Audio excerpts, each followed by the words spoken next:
अगदी बाजारात चांगल्याच्या शेवटी सुंदर वर्णन आलेलं आहे की 18,000 श्लोक भागवत महापुराणाचे आणि 18,000 श्लोकांमध्ये विभक्त केलेलं हे श्रीमद भागवत महापुराण त्याचा पहिला भाग हा सर्वांचे मासिक पारायणाचा वाचला गेला आणि दुसरा जो भाग आहे तो अंगजेचे वाचल्यामुळं दोन्ही भागांची क्षमता एकत्र करण्यात आली. हा नसता हा योग लाभावले काय मग. आणि हा जो योग घडून आला तो योग तुम्ही आम्ही कोणी घडून आणलेला नाहीये. तर डावे उजवे अंग अर्थात सांगायचे तुका म्हणे एकच भाग. डावे उजवे अंग म्हणजे श्रीमद भागवत महापुराण भाग पहिला आणि श्रीमद भागवत महापुराण भाग दुसरा म्हणून हे जे एकाच ग्रंथाचे दोन अंग असल्यामुळं दोन्ही अंगांची वेगवेगळी सांगताना होता की दोन्ही अंग ज्याप्रमाणे लोखंड परिसरात खेचावं त्याप्रमाणे त्यांनी एकमेकाला खेचून दोन्ही एकत्र आहे आणि दोन्ही एकत्र राहण्याचा जो आनंद आहे तो आनंद आपण आज लुटीत आहोत. तेव्हा आजची ही जी कीर्तनरूपी सेवा आहे ही सेवा मदत आम्हालाकडे आली आहे आणि त्याचाच निमित्त आपण पाहिलेला आहे. तेव्हा आपल्या सेवेसाठी घेतलेला अभंग जगद्गुरु जगदवंद्य देहू गावचे श्रीमंत तुकोबरा यांचा आहे. प्रस्तुत अभंगातून तुकोबराया अखिल जनतेला सांगताना शरण केल्यानंतर देव कशी उभी घेतो त्याचं सुंदर या ठिकाणी आणि महिमान वर्णन करतात.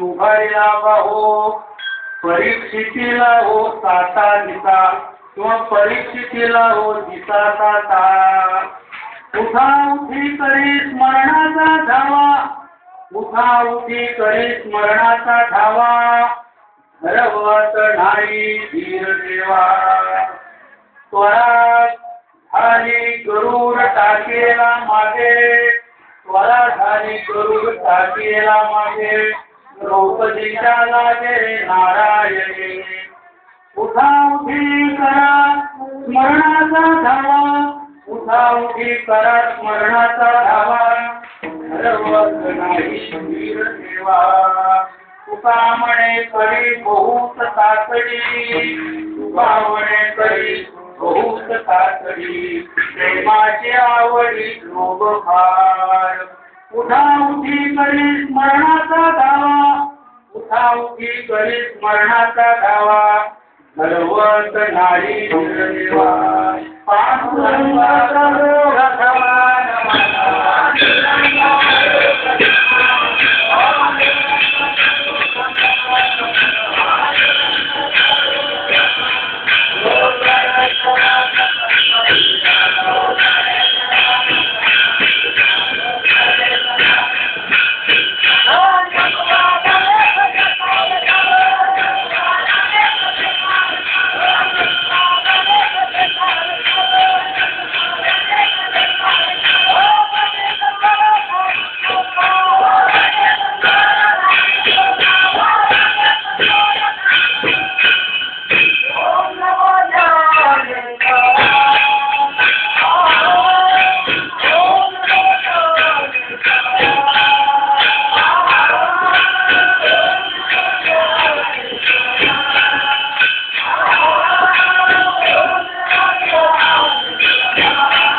ते सेवेला आरंभ करूया. तर प्रथम थोडक्यात सांगायचं म्हणजे करूया कीर्तन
करू हे कीर्तन करावे कीर्तन मुख्य गावे हरिते कलियुगामध्ये करावे कीर्तन. आणखी पुढे नरदेही येऊन करावे वाचे नामस्मरण.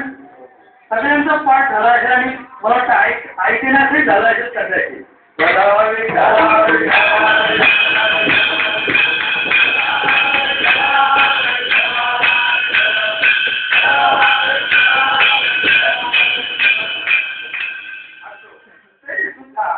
ऐकतो आम्ही, पण आम्ही ऐकतो तसे वागत नाही, म्हणून आयुष्यभर तेच सांगत राहायचंय. कारण संतांचं जे वाङ्मय आहे ते संतांचं वाङ्मय हे नुसते नवीन पदवी. भागवत असो, गीता असो, श्रीमद भागवत महापुराण असो, गरुड पुराण असो, म्हणजे 18 पुराण जे आहेत, 4 वेद जे आहेत, 6 शास्त्र जे आहेत, उपनिषद जे आहेत, यांना भगवंताचं वरदान आहे की ती नित्य नवी आहे, की आता जन्माला आलेली आहेत, असं त्यांना वरदान आहे.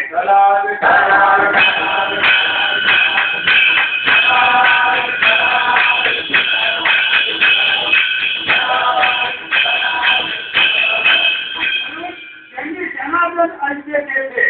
प्रत्येक जीवाने जीवावर प्रेम केलं पाहिजे. दुपारी सांगितलं की जीवाच्या जीवावर जीव जगतो हे सुभाषित का सांगतात, पण तसं नाही. दुपारीचं सुंदर वर्णन केलं. मत्स्य अवतारात भगवंताने सत्यव्रत राजाला दर्शन देण्यासाठी त्याच्या ओंजळीच्या पाण्यामध्ये तो मासा आला. सत्यव्रत राजाला वाटलं की याचा मृत्यू होईल, म्हणजे पुन्हा पाण्यात सोडून दिला. तो मासा बोलायला लागला की हे देवा, मला पाण्यात सोडू नको, पाण्यात माझ्यापेक्षा मोठे मासे आणि मोठा मासा लहान माशाला खातो, म्हणून मी संरक्षणासाठी तुझ्या ओंजळीत आहे. म्हणून ज्यांनी जनार्दन ऐकते, ज्ञानात जनार्दन आहे, प्रत्येक देहात भगवंत आहे, जलीस्थळी पाषाणी भगवंत भरून उरलेला आहे. या श्रीमद भागवत महापुराणामध्ये त्याचं सुंदर वक्तव्य आलेले, सुंदर त्याचं भाष्य त्या ठिकाणी आणि सुत मुनींनी केलेलं आहे की श्रीमद भागवत महापुराण. त्याच्या शेवटी त्यांनी सांगितलं की ज्याने श्रीमद भागवत महापुराण वाचलं तर 18 पुराण, 4 शास्त्र, उपनिषद, गीता, भागवत सुद्धा त्याच्या पुढे गौण होईल. म्हणजे एवढं प्रेम श्रीमद भागवत महापुराणात भरलेलं का? तर श्रीमद भागवत महापुराण हा एकमेव असा ग्रंथ आहे की त्याच्यामध्ये भगवान विष्णूची लीला वर्णन केलेले आहे.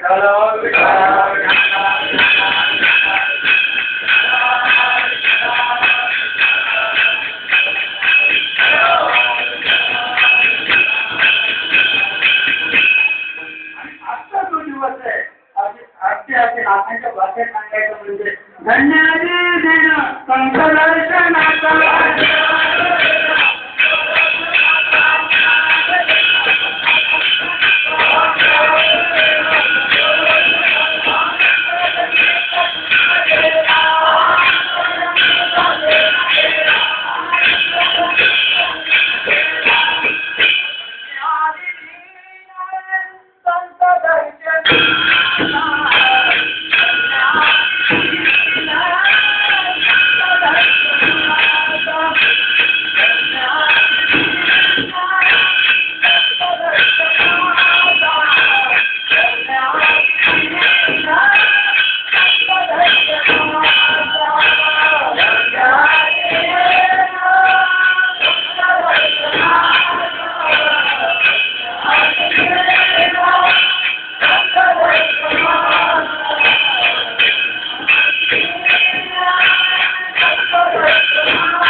आजचा जो दिवस आहे, 8 दिवस झाला धन्य सोनियाचा.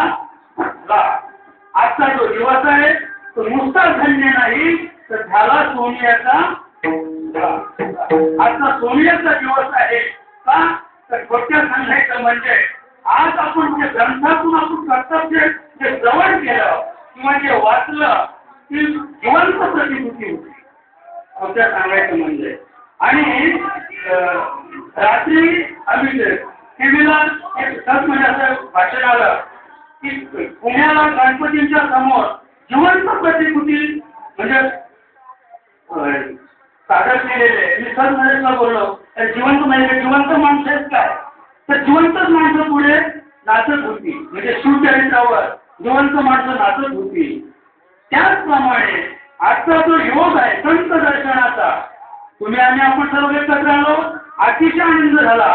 त्याच्यापेक्षा सुख संतांची सुख मुनी, नारद मुनी, राजा परिस्थिती आणि सत्यव्रत, प्रियव्रत म्हणजे आंतरचे विचार केला तर या विश्वामध्ये जेवढे ऋषी मुनी आणि जेवढे धार्मिक राजे जन्माला आले होऊन गेले त्या सगळ्यांचं दर्शन श्रीमद भागवत महापुराणामध्ये तुम्हाला जिवंत प्रतिकृती घडलेली आहे.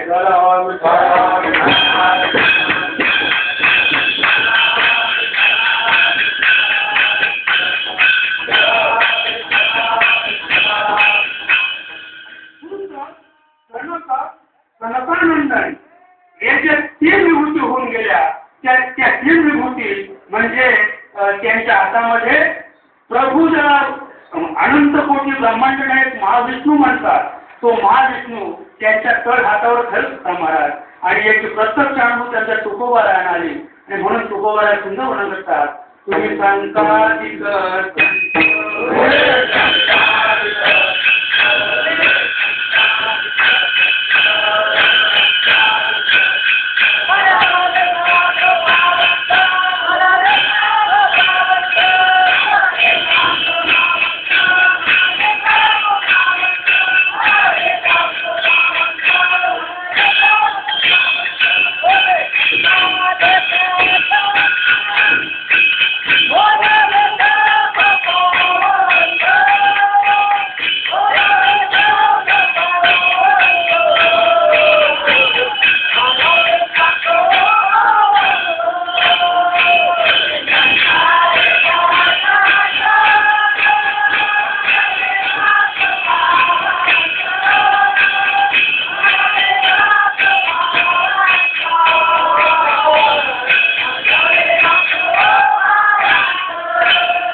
म्हणाविता कृपावंत, तुम्ही स्वतःला आम्ही कृपावंत आहोत म्हणून घेता तर एवढं करा, एवढा करा उपकार, देवा सांगा नमस्कार.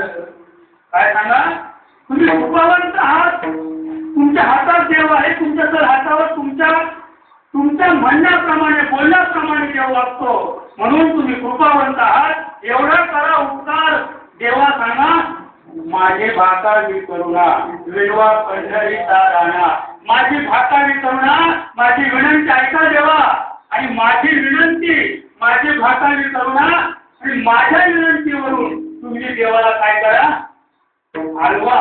माझी भाकावी करुणा आणि पंढरीच्या राणाला आलवा. तुम्ही माझी जीव सांगा त्याला. काय सांगा? तुका म्हणे मज आठवा, मूळ लवकर पाठवा. एवढी विनंती माझी देवाला सांगा. संतांनी करा विनंती करतात तुकोबराया की तुका म्हणे मज आठवा, फक्त माझी आठवण करा आणि मग मात्र मला ते मूळ आल्याशिवाय राहणार.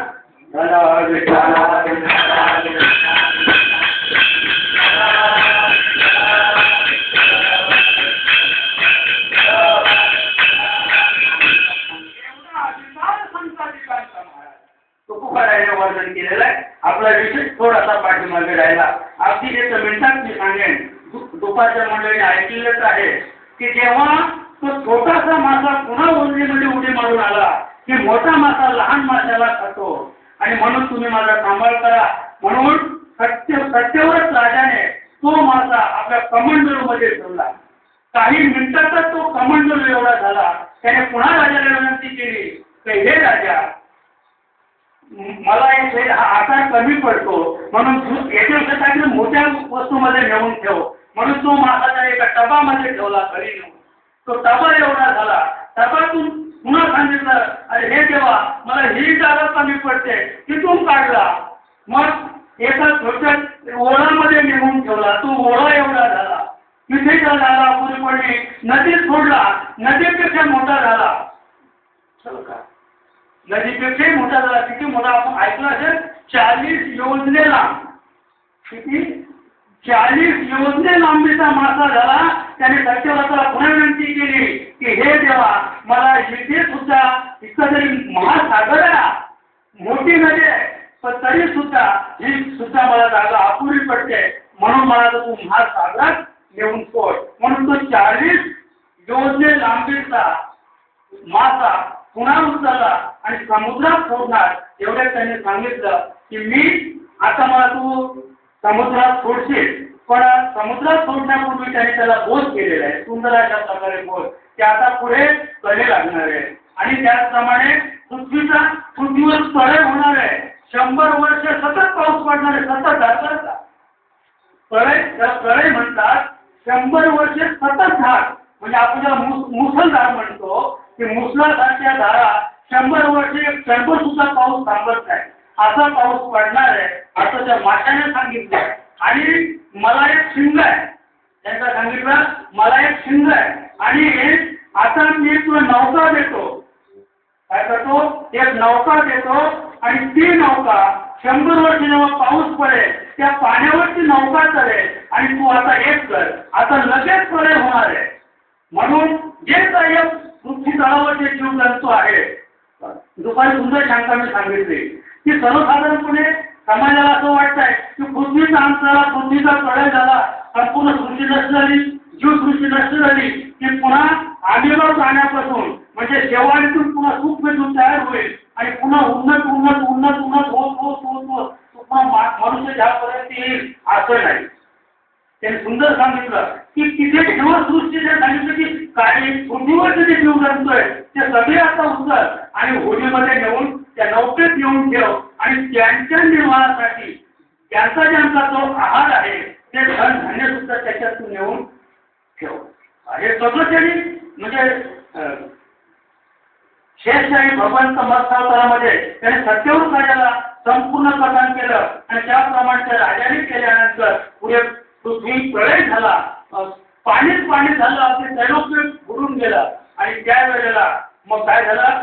भगवंताने आपलं शिंग बाहेर काढलं, वासुकी नागाची रवी केली, ती त्याच्यात शिंगाला बांधली आणि इकडे त्या नौकेला बांधली. आणि देवाने सांगितलं होतं की ब्रह्मदेवाची रात्र संपेपर्यंत, कळे कशाला म्हणतात, कळे म्हणजे ब्रह्मदेवाची रात्र, ब्रह्मदेवाची रात्र संपेपर्यंत म्हणजे 71 महायुग संपेपर्यंत मी तुला समुद्रामध्ये फिरवत राहील. आणि एकदा का म्हणजे ब्रह्मदेवाची रात्र संपली की ब्रह्मदेवाचे दिवसाचं पहाट होईल आणि त्यावेळेला संपूर्ण पाणी आटलं जाईल. पुन्हा पृथ्वी जशीच्या तशी या ठिकाणी तुम्हाला पाहायला मिळेल. म्हणजे इतकं सुंदर वर्णन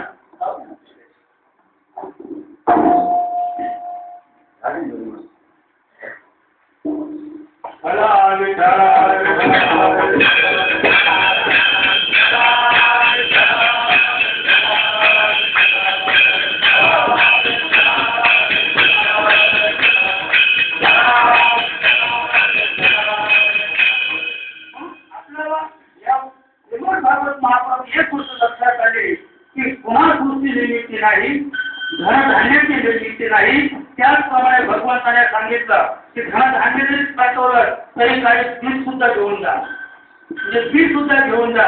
तर बीज नसेल तर पुढे वृक्ष सुद्धा तयार होणार नाही. मग काही वृक्षांचं बी, काही धान्याचं बी ते सुद्धा त्याच्या बरोबर त्याने दिलं होतं.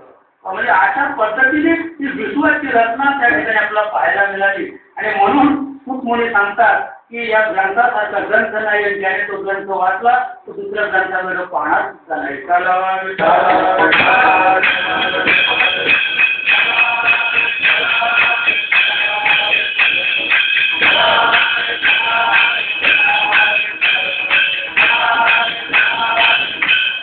दुसरी महत्वाची गोष्ट त्या ग्रंथात सांगितलेली आहे की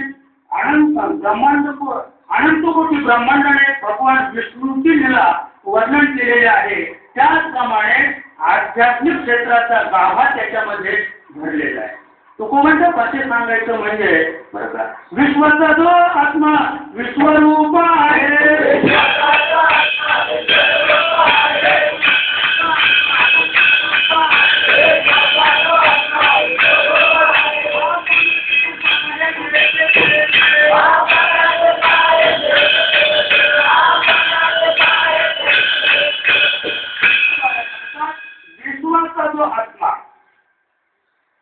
कल्पना करा हे जे संपूर्ण विश्व आहे त्या विश्वाचा आत्मा. आता आमचं हे शरीर आहे, या शरीराचा आत्मा मला वाटतं शरीरापेक्षा मोठा नसेल. त्याचा आत्मा म्हणजे लहान असतो. मी नेहमी सांगत असतो, पूर्वी नेहमी सांगायचो की आता तर बरेच जेव्हा कोळंबी नावाची वस्तू पाहिली नाही बाबा. कोळंबीच्या टाळूवर एक काळा टिंका असतो, कोळंबीच्या टाळूवर. आणि तो जो टिंपा आहे तो सतत काय करतो, स्थिर नाही, तो चंचल आहे. Tick tick tick tick tick tick सारखं फिरत असतो तत्वगीताचा.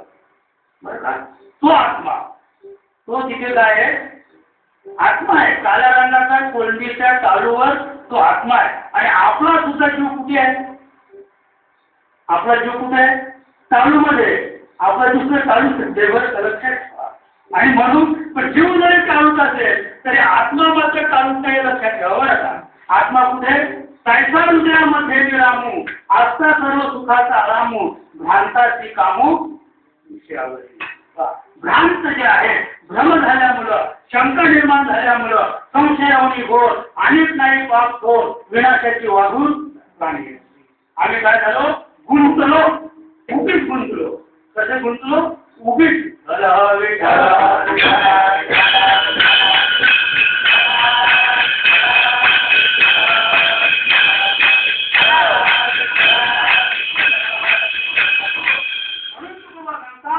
विश्वाचा जो आत्मा विश्वरूप आहे, तर विश्वकार आहे. त्याचा आकार कसा आहे, विश्वकार आहे. पण आपण जे पाहे जे त्याला पाहण्यासाठी आपल्याला विशिष्ट अशा प्रकारची प्रक्रिया करावी लागेल. विश्वाचा आत्मा पाहायचा असेल तर प्रथमतः आपल्या आत्म्याचा शोध घेतला पाहिजे. मी नेहमी सांगत असतो की विश्वाचा जो आत्मा आहे ते विश्वाच्या आत्म्याचा हा एक अंश आहे. तुम्ही जेव्हा याची ओळख करा, याचा शोध घ्या, तेव्हा याच्यामुळं त्याची ओळख आपल्याला पटेल किंवा ओळख करता येईल. मी नेहमी सांगत असतो की गीतेमध्ये अनेक ठिकाणी माऊलीने उदाहरण दिलेले आहे की सूर्याचं प्रतिबिंब, सूर्य किती सूर्य एक आहे त्याप्रमाणे आत्मे किती आत्मा एकच आहे, आत्मा एकच आहे. सूर्य ब्रह्मांडामध्ये एक आहे पण सूर्याची कोट्यावधी प्रतिबिंब आहे. म्हणजे जिथे जिथे पृथ्वी तलावर पाण्याचा डबका आहे प्रत्येक डबक्यामध्ये सूर्याचं प्रतिबिंब पडलेलं आहे. हे अनेक उदाहरण माऊलीने दिलेले आहेत पण हे उदाहरण आत्म्याला लागत नाही, ते आत्म्याची गौण आहे. मी नेहमी सांगत असतो हे फक्त सापेक्ष आत्म्याचा गुणधर्म पटवण्यासाठी, आत्म्याचा गुणधर्म पटवण्यासाठी हे फक्त एक उदाहरण दिलेलं माऊलीनं, पण हे उदाहरण तिथे लागू पडत नाहीये. कारण नेहमी सांगत असतो की जर कदाचित पाणी हल्लं आणि पाणी हल्ल्यानंतर प्रतिबिंब हल्लं, प्रतिबिंब जरी हल्लं तरी सूर्य हलत नाही, त्याआधी ते सूर्याचं प्रतिबिंब आहे. हे डबक्यात पडलेलं जे सूर्य दिसतो डबक्यामध्ये तो सूर्याचा अंश, तो सूर्याचा अंश नाहीये, ते सूर्याचं काय आहे प्रतिबिंब आहे. म्हणजे थोडक्यात ते निर्जीव आहे. ते 12 तास जरी डबक्यामध्ये राहिलं तर डबक्यातील पाणी ते गरम करू शकत नाहीये. पण विश्वाचा जो आत्मा विश्वरूप आहे, तो विश्वाकार जो आत्मा आहे तो एक आत्मा आहे, पण त्या आत्म्याच्या या प्रतिकृती नाही. विश्वामध्ये अगदी किडी मुंगीपासून तर अगदी गाय बैलापासून हत्तीपर्यंत, गवताच्या काडीपासून तर अगदी उन्नत मनुष्य देहापर्यंत जेवढे आकार आहेत त्या आकारामध्ये जो आत्मा आहे तो परमात्म्याचा, तो विश्वाकार आत्म्याचे प्रतिबिंब नाही, तर त्या विश्वाकार आत्म्याचे काय आहेत अंश आहे. ते त्याच्याशी एकरूप आहे.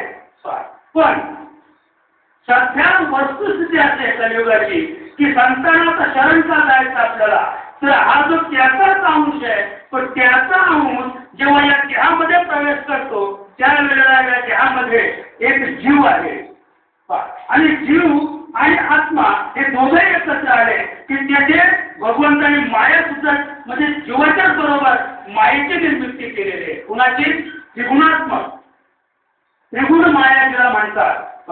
जो परमात्मा जो आहे परमात्म्यापासून मायेची उत्पत्ती, आता दुपारी सुंदर केलं की जो भगवंत आहे तो कसा आहे निर्गुण आहे.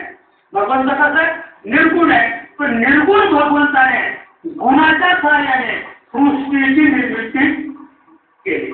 म्हणजे आता आम्ही इथे तो जन्माला आलो की गुण घेऊन आलेलो, रजगुणी तमोगुणी किंवा सत्वगुणी. हा मायेचा बाजार आहे आणि मायेच्या बाजारामुळं ते मायेचं आच्छादन पडल्यामुळं आत्म्यावर त्याचं काय झालं एक आवरण आलं आणि आत्म्यावर आवरण आल्यामुळं तो आत्मा आता काय झालेले जीवात्मा झालेले.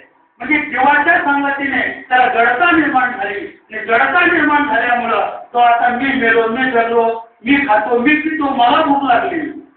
आता वास्तविक आत्म्याला खायचं नाही, आत्म्याला प्यायचं नाही. आत्मा अजन्म आहे, आत्मा जन्माला येत नाही, आत्मा मरत सुद्धा.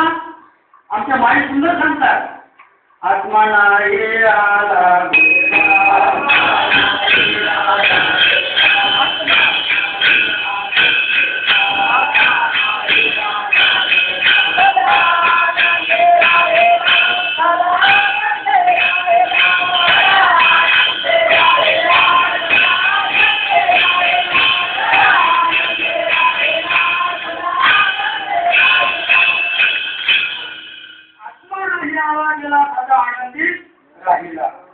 हे जे तत्व आहे. आत्मा येत नाही, आत्मा जातही नाही.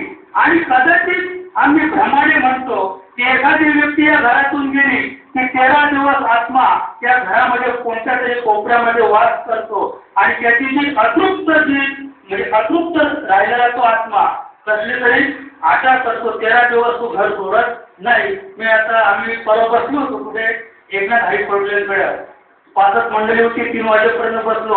तिथे शंका टिकाला एकने सांगितलं की आत्मा ज्याला म्हणतात तर ज्याप्रमाणे वाघिणीचं दूध जे अमृत आहे, तो वाघिणीच्या दुधाला बाहेरच्या हवेचा संसर्ग झाला तर एका क्षणात डोळ्याचे पापणे लवते न लवते तर दूध जी संज्ञा नष्ट होते, तिथे काय होतात? जंतू.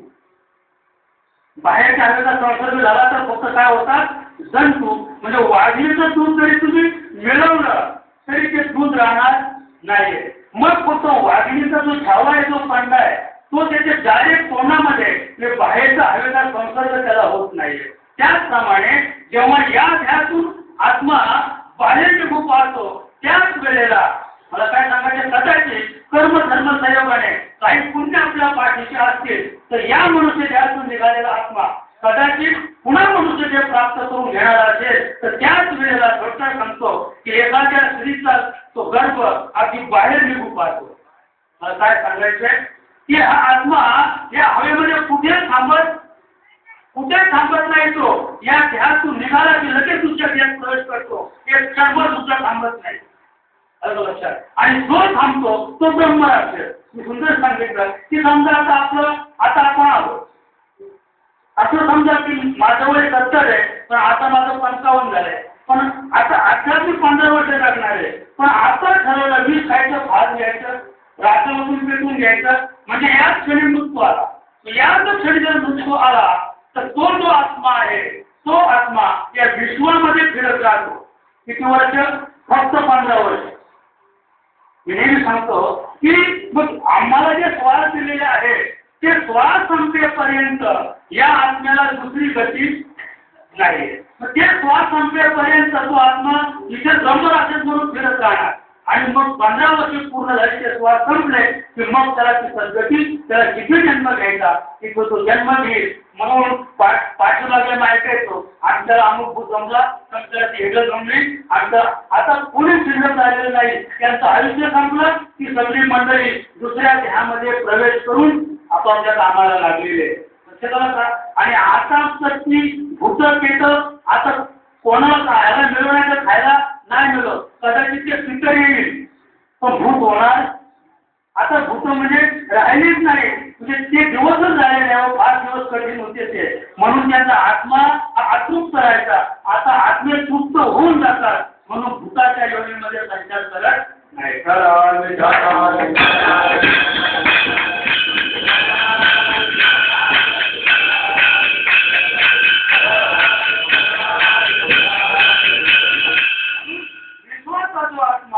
विश्वरूप आहे. विश्वाचा जो आत्मा आहे तो आत्मा विश्वरूप आहे, विश्वाकार आहे. आणि तोच आत्मा आपल्यामध्ये आहे, आपणच आहे जेथे तेथे. आणि म्हणून त्याचा शोध घ्यायचा असेल तर प्रथमतः आपल्याला आपल्यामध्ये पाहिलं पाहिजे. आपण काळात मोडवण संसार बंधन सोडावी. तुकोबारा सांगतात की त्याच्यासाठी आपण सोडवून करायचे. आपल्याला कोणी सोडवणारा? अरे तुका म्हणे तू सोडून द्या, तुम्हाला कोणी सोडवणार नाही. तुका म्हणे तुझं सोडविना कोणी. आणि एका चक्रपाणी चक्रपाणी कुठे? चक्रपाणी कुठे? अरे तुझे आहे तुझं पाशी, परंतु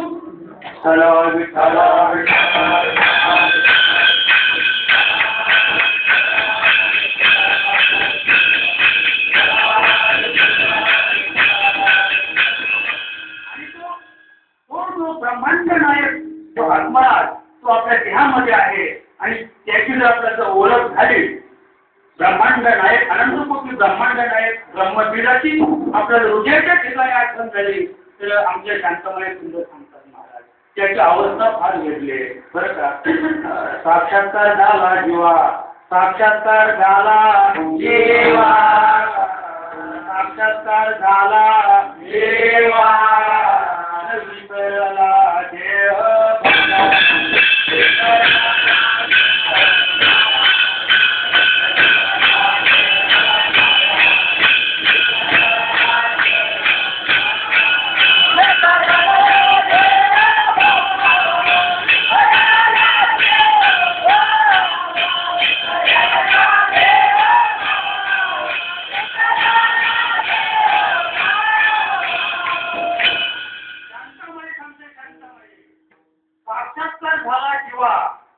जर का जीवाला साक्षात्कार झाला त्याचा कुणाचा जो विश्वाकार आत्मा आहे त्या विश्वाकार आत्म्याचा साक्षात्कार जर या देहामध्ये जीवाला झाला तर काय होईल? विसरला देह भावा, मग त्याचा देहाचा भाव विसरतो. तो देहाचा भाव म्हणजे काय? देह माझा आहे, देह माझा आहे किंवा मी आहे. कोणी जर कोण आहे म्हणजे मी आहे काय? हा जो कोणी मी आहे, मी आणि माझे सुंदर सांगतात टाकी पडते आणि हे ओझं उभेच मी आणि माझं हे तुझं काहीच नाही. इथे आपलं काही आहे का? काहीच नाही, तरी दुसऱ्याचं उभेच घेतलेले आहे. आता हे जे ओझे कोणाचं आहे? आता हा देव कोणाचं आहे? काळाच आहे. जे हे काळाचे धन कुबेराचे याचे मनुष्याचे. बरं मग आपलं काय नाही बाप जीवाच्या पलीकडे सांभाळतो आम्ही. या देहालाही सांभाळून राहिलोय आणि धनाची गोष्ट सोडून द्या. भूक लागत नाही रात्री धन कोणाचे आपलं आहे का? बरं तुमचं आहे, तुम्ही सांभाळलंय मग काय घेऊन. म्हणजे धनही आपलं नाही, तेही माझं नाही, हे मी आणि माझे. तू कोण म्हणतात अरे मी आणि माझे टाकी पडते होते एवढं टाकून दे, एवढं टाकून दे तू देव झाला. पण मी म्हणतो मृत्यूची शेवटचं टोक जरी आलं अगदी आता डॉक्टर सांगतो काय नाही एका तासात जाईल तरी सुद्धा दोन गोष्टी सोडणार नाही. बरं मी आणि माझे, आणि मी आणि माझे एवढं सोडायचे फक्त. आणि तेवढं सोडण्यासाठी परमार्थ करायचे बाबा. तेवढं सोडण्यासाठी देहभाव, या देहाचा भाव टाकायचे. आणि देहाचा भाव गेला देहभाव जाय जेणे. त्या देहाचा भाव ज्या कृतीने जाईल, ज्या कर्माने जाईल, ज्या क्रियेने जाईल, त्या क्रियेचं नाव आहे नामभक्ती.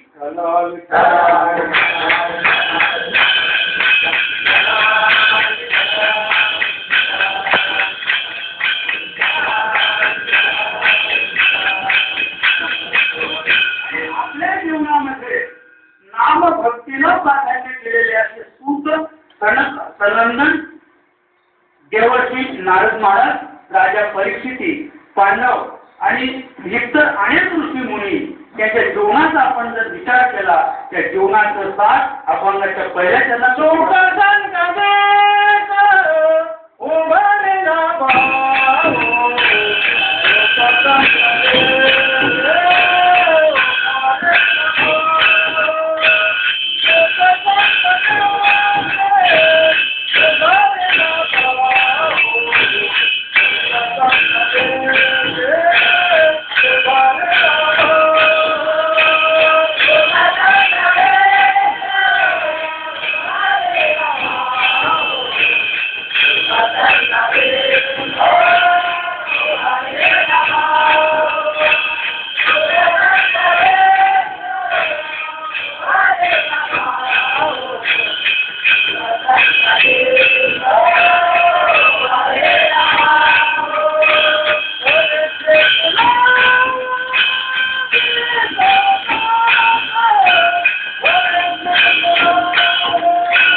उभारी बाह्या खाता माऊली ज्ञानावर हरिभक्त पहिल्याच अभंग सुंदर वर्णन करते.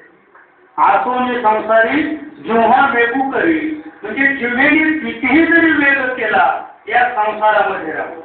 मला काय सांगायचंय, या संसारात राहून जिव्हेने कितीही वेग केला तरी जीव त्या परमात्म्याचं वर्णन करू शकत नाही. का वर्णन करू शकणार नाही? माऊली सांगते वेदशास्त्र उभारी 4 वेद 6 शास्त्राने हात वर केले की त्या भगवंताचं वर्णन आम्ही करू शकत नाहीये. कारण शेषशाही भगवंताच्या किती जीवा झाल्या? 1000. म्हणजे 1000 जिव्हा त्याच्या निर्माण झाल्या तरी त्या भगवंताचं वर्णन शेषशाही नाग सुद्धा वर्णन करू शकलेला नाहीये. म्हणून संसारात राहून जर आम्ही परमार्थ करू म्हणू तर कदाचित शक्य नाही. तुम्ही मग संसार सोडायचा का? संसार सोडायचा फक्त मग काय करायचं? संसारी असावे, आसोनी नसावे आणि भजन करावे वेळोवेळेला. किंवा संसारी असावे, दृष्टांत दिलेले कमळासारखे परिसंसाराला सोडू नये. कमळासारखं राहायचं, आसोनी नसल्यासारखं राहायचं, जिवंतपणी मेल्यासारखं वागायचं. निश्चित एक मिनिट खायला मिळेल. कशाला? आता आपलं वय झालं, मग आता आपण कसं जगायचं? मरून जगायचं. मरून जर आपण जगलो तर मला वाटतंय आपल्या सुनबाईला निश्चित आपली शिव येईल आणि एकाच भागात तरी आपल्याला देईल. पण तुम्ही जर आता आपण मेलो तर तेच तिथे म्हणजे मेलो आम्ही, पण तरी तुम्ही जर आम्ही 50 वर्षापूर्वी असं केलं आणि तसं केलं असं सांगत सुटले तर मला वाटतं कुठे मिळेल ते सुद्धा मिळणार नाही. आणि म्हणून वेदशास्त्र उभारी बाहेर सदा वेदांनी हात वर केले, शास्त्रांनी हात वर केले की संसारात राहून तुम्हाला त्याचं वर्णन करता येणार नाही. पण त्यांनी ज्या बाह्या उभ्या केल्या बरं का, बाह्या आणि बाहू हे अंतर आहे बरं का, म्हणून सांगितलं हे बाह्य यांना बाह्या म्हणतात बरं का. हे काय आहे? हे बाही त्याने हात वर केलं. कोणी वेदशास्त्रांनी बाह्यावर केल्या. पण संकटाची सुख संकटाची उभारीला बाहू बाहू बाहू म्हणजे मंडळ. बाहू म्हणजे मंडळ. सुख संकटाची उभारीला बाहू. लक्षात का? बाहू उभारायचं तर पहिले मूठ बंद करायला लागेल, त्याला बाहू म्हणतात.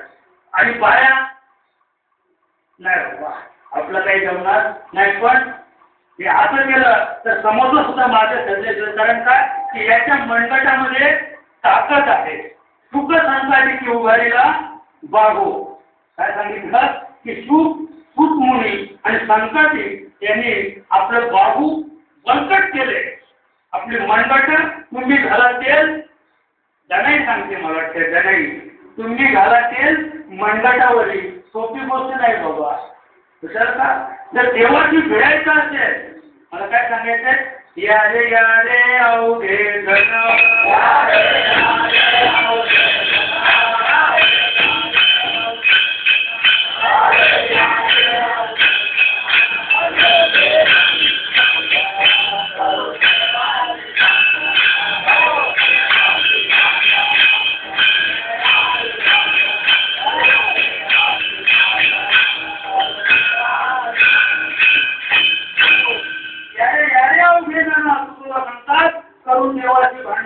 देवाची भांडायचं असेल तर एकट्याचं काम नाहीये. पण जनाबाईने आपल्या मंडपावर तेल घातलं.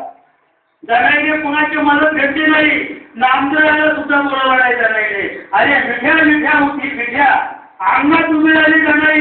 मंडपावर तेल घातलं आणि सांगितलं देवाला, अरे देवा तू मला स्थिर समजू नको, तू मला काही कमी समजू नको, तू समजू नको की गणी आहे म्हणून. मी गणी नाहीये. माझी मंडप कशी आहेत?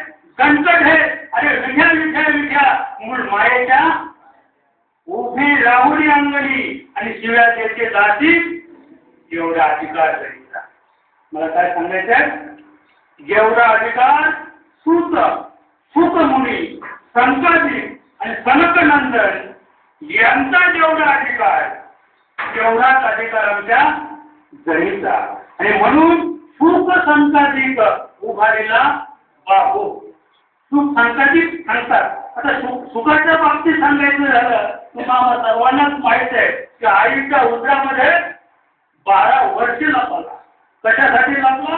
तर त्याला ते आईच्या उदरात ज्ञात होतं की संसार दुःखमुळं सोयीकडे हिंगलं, विश्रांती नाही मोठे रात्र दिवस तळमळं. एवढं त्याने आईच्या उदरात त्याला जाण झाली आणि त्याने ठरवलं की मेलो तर व्याग कर. आईच्या उदरात म्हणून मेलेला बाहेर पडेल पण दुःखरूप संसाराचं तोंड पाहणार नाही असा निश्चय मुलींचा. 12 वर्ष आईच्या उदरात राहिला. शेवटी आईने विनंती केली, अरे बाळ मला त्रास होतोय, म्हणजे माझ्या त्रासाचा विचार करून तू बाहेर ये. ते जसं बाहेर आलं 12 वर्षाचं बाळ तसंच पळत सुटलं महाराज, तसंच पळत सुटलं. पुढे तू पाठीमागे त्याचे वडील व्यास मुनी, अरे चुका थांब. पण चुकासारी हे पूर्ण वैराग्य हा कठीण अवस्था महाराज. सुख पुढे पडतात, व्यास मुनी पाठीमागे धावतात. पुढे जाताना ते सरोवर लागलं. सरोवरामध्ये काही स्त्रिया आंघोळ करत होत्या, लग्न होत्या, तो कमरेपर्यंत उभ्या होत्या, कमरेवर पाण्याच्या उभ्या होत्या. सुख पुढे गेला. 12 वर्षाचा तरणा बांधणं मुलगा. आपल्या सर्वांना बघा असे गाल वगैरे असे नाही. तसा जन्माला लहान मुलाचे गाल पहा. नंतर बाळाचं वजन कमी होतंय. बाळ जेव्हा जन्माला येते तेव्हा 2.5 किलो असलं तर अगदी 8 तासामध्ये ते 2.25 किलो होईल. उद्यापासून त्याचं पुन्हा वजन वाढेल. पण जसं जन्माला ते गोंडस म्हणून येत आहे ते गोंडस रूप त्याचं काही क्षणात नष्ट होत आहे. एक गोंडस बाळ 12 वर्षाचं कर्णपाठ त्याला पाहिल्यानंतर त्या पाहतच राहिल्या आणि तो त्यांच्याकडे पाठ पुढे चालला. पाठीमागून हा म्हातारा ते शिवलेला व्यास मुनी आला. व्यास मुनीची पिटलेली दाढी पाहून त्या गळ्यापर्यंत डुंबल्या. म्हणजे आपले जे अवयव आहेत ते अवयव त्यांनी पाण्यात बुडवले आणि त्या जेव्हा गळ्यापर्यंत डुंबल्या आणि त्या त्याला सुखाने पाठीमागे पाहिलं आणि सुख जाताना व्यास मुनीने पाहिलं आणि व्यासाच्या लक्षात आलं की अरे मला पाहून ज्या तुम्ही म्हाताराला पाहून ज्या त्या गळ्यापर्यंत डुंबल्या त्या तिथे काहीतरी कमी आहे. आणि सुखाला वाटलं की बाबांना पाहून डुंबल्या म्हणजे माझ्याकडे काहीतरी जास्त आहे. आणि म्हणून सुखाला सुद्धा अहंकार झाला त्या ठिकाणी आपल्या विद्वत्तेचा. म्हणून जे व्यास म्हणाले सुखा थांब, पण नाही थांबत तर नको थांबू. पण एक कर म्हणे विजयी जनक राजा आहे, विद्येला नदीचा राजा जनक त्याला शरण जा. फार कुठे मोठी महाराज, परमार्थाची कुठे एवढी मोठी आहे. म्हणजे तो आईच्या उदरात लपून बसला 12 वर्षे, बाहेर आला. या संसाराचा वारा ज्याला लागला नाही याने आयुष्यभर संसार केला. एवढाच नाही तर तो राजा होता. अनेक राजे ज्याने जिंकले अशा राजाला शरण जायला सांगितलं महाराज. बरं तिथे गेला तो अहंकारिक होता. तिथे गेला दरबारामध्ये बाहेर जायला आणि द्वारपाला सांगितलं जा सांग म्हणे राजा जनकाला मी सुख आलोय. काय सांगितलं? सुखच तो मी सुख आलोय. आता राजा जनकच तो. हजारो राजे जिंकलेले आणि अगदी नेटका संसार करणारे. मला काय सांगायचंय, राजा जनकाचा संसार हा कसा होता? नेटका होता. आणि आम्ही आयुष्यभर संसार केला तर तो कसा असेल? फाटका. त्याला दोरा सुद्धा आम्हाला लावता येणार नाही. आणि संसाराला दोरा लावायचा असेल तर संपूर्णच शरण जावं लागेल. दोरा लावता येणार नाही. नेटका प्रपंच करणारा जनक राजा त्याने जाणलं त्याला अहंकार झालेला आहे. त्या द्वारपाला जा म्हणे सांग मला गेलो. तर राजा जनकाने सांगितलंय सुख आलंय एकटाच ये म्हणे. काय सांगितलं? एकटा आहे. पुन्हा विचार करतो, इकडे तिकडे पाहतो, माझ्या बरोबर तर काही नाही, कमंडलू नाही, काठी नाही, काही नाही माझ्या बरोबर, तरी म्हणतो एकटा आहे. पुन्हा पाहिलं तर एक लंगोटी होती. मला काय म्हणायचंय, लंगोटी. ती लंगोटी सोडून टाकली आणि जा म्हणे सांग. पुन्हा राजे सांगतात त्याला सांग एकटा आहे. आता एकटा म्हणजे याच्याबरोबर कोण होता? मी. याच्याबरोबर कोणता? मी सुख आहे. कशाला का? हा जो मी आहे तो मी जेव्हा शुकमुनींनी राजा जनकाला शरण जाऊन घालवला. मला काय सांगायचंय, म्हणून शुकमुनींना एवढी भक्तीच्या रूपाने एवढी शक्ती निर्माण झाली की पांडव कुळातील कुरुवंशी राजा परीक्षितीला त्याने 7 दिवसात भागवत सांगितलं. असं पहिल्या म्हणजे पहिल्या अभंगाच्या पहिल्या ओळीचा असा अर्थ आहे की सुख संसारी की उभारीला बाहू, त्याने आपल्या मनगटावर तेल घालून आणि संपूर्ण विश्वातील देव जिंकले. डोक्यात अनंत कोटी ब्रह्मांड आहेत, अनंत बाहू महाविष्णू, त्या विष्णूला आपल्या हस्त त्याने खेळणं केलं महाराज. त्याच मालिकेत गणलेले सुखमुनी बरं का, परीक्षितीला हो दिसा साधा काय केलं, 7 दिवसात राजा परिस्थितीचा उद्धार केला. कुणी, सुखमुनी. ते त्याला आपल्याला ज्ञात आहे की शमीर नावाचा ऋषी आपल्या आश्रमामध्ये बसला असताना हा दिग्विजयी राजा परीक्षिती जंगलामध्ये मृगया करण्यासाठी गेला असताना तहान लागली म्हणून त्या आश्रमात गेला. त्याने त्या ऋषीकडे पाणी मागितलं, मला तहान लागलेले पाणी द्या. पण ते ऋषी समाधिस्थ असल्यामुळं राजा परीक्षितीला पाणी दिलंच नाही. पण राजाला पाणी दिलं नाही त्याच्यापेक्षा मला बसा म्हटलं नाही त्याचा राजा. आणि म्हणून ते बाहेर निघाले आणि बाणाच्या टोकाने मेलेला सर्प उचलला आणि शमी ऋषीच्या गळ्यात अटकवला. त्याच वेळेला त्याचा शृंग नावाचा मुलगा बाहेर होता, लहान होता. त्याने हा राजा निघून गेला आणि तो जेव्हा आला पाहिलं तर आपल्या वडिलांच्या गळ्यामध्ये मेलेला सर्प बाहेर आला आणि लगेच शाप दिला, जा म्हणे सर्प चावून 7 दिवसात तुला मृत्यू येईल. तेवढंच शमी ऋषीने ऐकलं आणि शमी ऋषी त्यांची समाधी उठात लावली आणि सांगितलं, बाळ, अरे बाळ तू काय केलं, जरी माझ्या गळ्यात मेलेला सर्प त्या राजाने टाकला असेल, तो राजा सामान्य नाही, तो पांडव कुलातील कुरुवंशीय राजा, धर्मशील राजा आहे. अनावधानाने त्यांनी ती क्रिया केली असेल तरी आपला तो अधिकार नाही की जनतेला मदत करणारा, जनतेचं संगोपन करणाऱ्या राजाला आपण शाप देण्याचा अधिकार ऋषीला नाहीये. म्हणून लगेच काय करायला म्हणजे तू जाऊन सांग काय की 7 दिवसात तुला मृत्यू येणार आहे, नाही तर राजा बेसावध राहील आणि सर्प येऊन त्याला चालेल. आणि म्हणून राजाला सांगितल्यानंतर म्हणजे सरळ सांगितलं की शुक मुनींना आपण शरण जा आणि शुक मुनींच्या मुखातून भागवत श्रवण करा, म्हणजे 7 दिवसात तुमचं काय होईल, उद्धार होईल.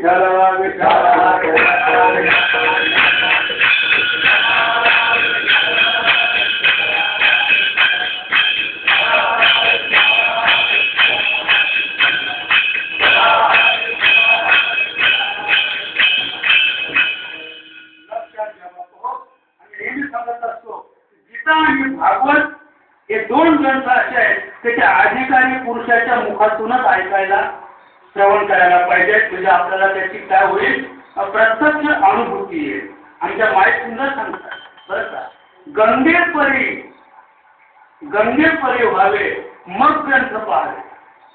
काय सांगितलं, गंगेपरी व्हावे म्हणजे आपण कसे असलं पाहिजे, गंगा कसे निर्मळ आहे, गंगा कसे पवित्र आहे. गंगेपरी व्हावे मग ग्रंथ पाहावे. गंगेपरी होऊन जरी आम्ही ग्रंथ पाहिले तरी माई पुन्हा चेहरा मारते बरं का, तरी दिव्याला भावे सद्गुरुवी.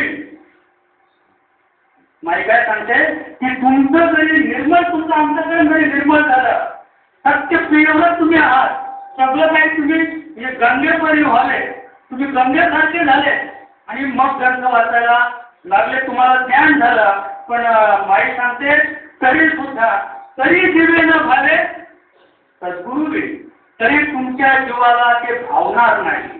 तुमच्या जीवाला त्याची प्रत्यक्ष त्या ग्रंथात जे अध्यात्म लिहिलेले त्याची अनुभूती आपल्याला तशी येणार नाहीये. चला विचारा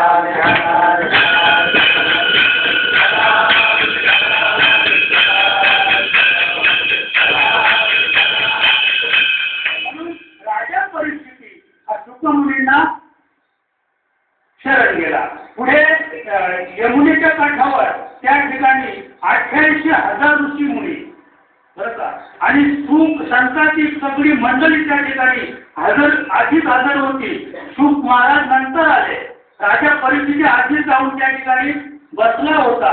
शुक महाराज नंतर आले आणि शुक महाराज येत असताना रस्त्यामध्ये 33 कोटी देवांनी त्यांना अडवलं. रस्त्यात त्या काठावर तिथे आमचे राजा परिस्थिती बसले होते. तिथपर्यंत पोहोचण्याच्या आधी 33 कोटी देव त्याला शरण गेले. सुखमुनी थांबा, तुम्ही कुठे टिकालाय? म्हणे मी चाललोय कुरुवंशीय पांडव कुलीन राजा परिस्थिती त्याला म्हणजे सुंदर ऋषीने शाप दिलेले 7 दिवसात सर्पचाळून मृत्यू येईल म्हणून त्याला भागवत श्रवण करायचंय आणि भागवत कथामृत श्रवण केल्यानंतर त्याच्या जीवाचा उद्धार होईल. तो 33 कोटी देवाने पाय धरले. सुखमुनी थांबा म्हणे तो कुरुवंशीय राजा आहे आणि तो आजम काही वर्ष जगला पाहिजे. कारण त्याने कलिकाळाला कर्कतून बांधला होता. तर त्या कलिकाळाला घेऊन घाबरून आमचे भगवान श्रीकृष्ण 3 महिने म्हणजे कलीची सुरुवात व्हायच्या 3 महिने आधी दिवसा मला केले. काय केले तर कलीला घाबरून गेले. त्या कलीला राजा परिस्थितीने कर्कतून बांधला. सोडणार नाही म्हणे तुला. काल शरण आला राजा परिस्थितीला म्हणजे तू शरण येतो मी सोडणार नाही. तर तुझ्याकडचा उत्तम गुण सांग. काय सांग? उत्तम गुण. मग त्याने सांगितलं की कृतज्ञता द्वापार या 3 युगामध्ये 1000 वर्ष 60,000 वर्ष तपश्चर्या केल्यानंतर ज्या भगवंताची प्राप्ती होत नव्हती तो भगवंत माझ्या राज्यामध्ये कुणाच्या कलीच्या म्हणून कलीचं राज्य येवो. कली वाईट नाहीये. 3.5 तासात भगवंताची प्राप्ती होईल एवढंच राजा परिस्थितीने ऐकलं आणि त्याला सोडलं. आणि पुन्हा विनंती केली तेव्हा तुम्ही सांगा मी कुठे जाऊ? म्हणजे तिथे जुगार आणि दारू आणि सुवर्ण या 3 गोष्टी जिथे आहे तिथे वास कर. आता सांगायचे सुवर्ण जुगार आणि दारू या 3 गोष्टी जिथे आहेत ती जागा तुझ्यासाठी. कधीला वाटलं बरं झालं नाही का? संपूर्ण त्रैलोक्य फिरले कुणाच्या राज्यात? राजा परिस्थितीच्या राज्यात. कुठेही जुगार नाहीये, कुठे दारूचा थेंब सुद्धा नाहीये आणि सुवर्ण सुद्धा सोनं सुद्धा त्याला कुठे पाहायला मिळालं नाही. पुन्हा आले आणि पाय धरले तेव्हा तुम्हीच सांगा तुमच्या राज्यात राहण्यायोग्य मला जागा नाहीये.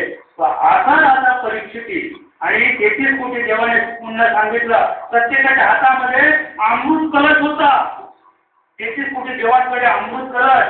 देव आले पुन्हा सांगितलं तेव्हा हा कुरुवंशी राजा जगला पाहिजे म्हणून आम्ही अमृत कलश घेऊन आलेलो आहोत. हे अमृत कलश घ्या राजा परिस्थितीला द्या. राजा परिस्थिती अमर होईल आणि त्याच्या मोबदल्यात अमृत कलशाच्या मोबदल्यात फक्त आम्हाला भागवत कथा श्रवण करा. काय सांगितलं? भागवताची कथा फक्त तुम्ही तुमच्या मुखाने बोला आम्ही ऐकतो.